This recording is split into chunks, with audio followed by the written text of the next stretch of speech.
ঈদের মধ্যে বেশি বেশি খেয়ে যারা অনেক বেশি মুটিয়ে গেছেন বা অনেক ওজন বেড়ে গেছে, আজকের ভিডিওটা বেসিক্যালি তাদের জন্য। তাই ভিডিওটি টেনে টেনে না দেখে ফুল ভিডিওটি দেখার ট্রাই করবেন।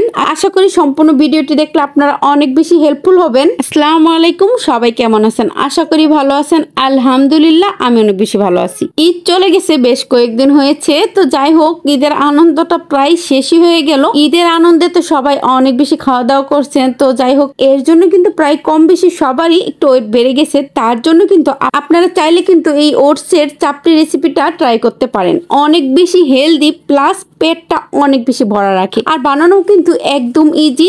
আর ওটসের চাপকি বানানোর জন্য কিন্তু আমি সামান্য পরিমাণ ওটস নিয়ে নিয়েছি। আর যেহেতু বাচ্চাদের দিব, এর জন্য সামান্য ময়দাও দিয়ে দিয়েছি, তাহলে একটু টেস্টটা বাড়বে। তো আপনারা ময়দাটা স্কিপ করবেন। আরেকটা ডিম দিয়ে নিয়েছি। তো যাই হোক, আপনারা একটা দুইটা ডিম আপনাদের পরিমাণ মতন দিয়ে নিবেন, যেহেতু আমার বাচ্চারা খাবে, এর জন্য আমি ডিমটা দিয়েছি। তো যাই হোক, এরপরে কিন্তু আমি এগুলা দিয়ে সামান্য পেঁয়াজ মরিচ দিয়ে দিয়েছি। পেঁয়াজ মরিচ কিংবা ঝাল কিংবা অন্যান্য মশলা আপনারা আপনাদের পরিমাণ মতন দিবেন। একটু হলুদের গুঁড়ো, মরিচের গুঁড়ো আর পরিমাণ মতো লবণ দিয়ে এই সবকিছু একসাথে চটকে চটকে ভালোভাবে মেখে নিব। মানে যেভাবে চাপকি বানানোর জন্য ময়দাটার প্রসেসিংটা করে, ময়দাটা আর কি প্রস্তুত করা হয়, তো সেইভাবেই কিন্তু আমি এটাকে সুন্দর করে চটকে চটকে মেখে নিলাম। আর এই তো ফ্রাই প্যানে সামান্য পরিমাণে সরিষার তেল দিয়ে নিয়েছি। যদিও সামান্য দিতে চাইছিলাম, কিন্তু অনেক বেশি পড়ে গেছে। তো যাই হোক, ব্যাপার না।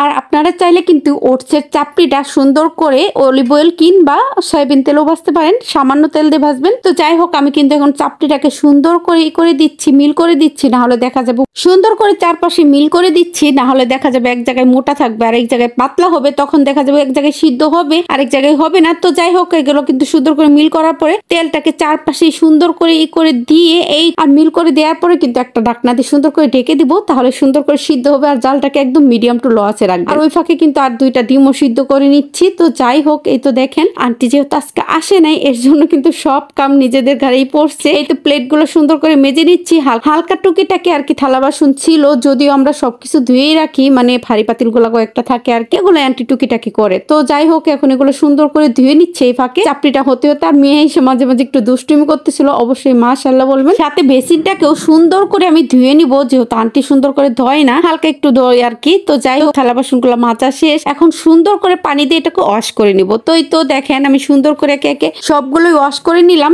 এখন কিন্তু আমি সুন্দর করে বেসিনটাকেও ধুয়ে নিব। আর হ্যাঁ, ঈদের ছুটি তো শেষই হয়ে গেল। তো সবার ঈদ কেমন কাটছে অবশ্যই কমেন্টে জানাবেন। এই ফাঁকে কিন্তু ডিমটাও সিদ্ধ হয়ে গেছে, প্লাস চাপড়িটাও হয়ে গেছে। আমি কিন্তু এই ওটসের চাপড়িটা বানাইছি। কে কে এই ওটসটা খান অবশ্যই কমেন্টে জানাবেন। তো এই তো দেখেন, চাপড়িটা হয়ে গেছে, এখন উঠিয়ে নিব। আর চাপড়িটা কিন্তু অনেক বেশি মুচমুচে হয়েছে, খেতে অনেক বেশি মজা। তো যাই হোক, এই তো চাপড়িটা এখন উঠিয়ে নিলাম একটা প্লেটে। কয়েকটা শসা কেটে নিয়েছি, আর একটা টমেটো কেটে নিয়েছি। আর ডিমগুলোর খোসা ছাড়িয়ে সুন্দর করে কেটে একটু সস দিয়ে নিয়েছি, কারণ বাচ্চারা এমনিতেই ডিম খেতে চায় না, নিনজা টেকনিকে খাওয়াতে হয়। তো ভিডিওটি ভালো লাগলে একটা শেয়ার দিয়ে দিবেন। সবাই ভালো থাকবেন। সো টেক কেয়ার এন্ড আল্লাহ হাফেজ।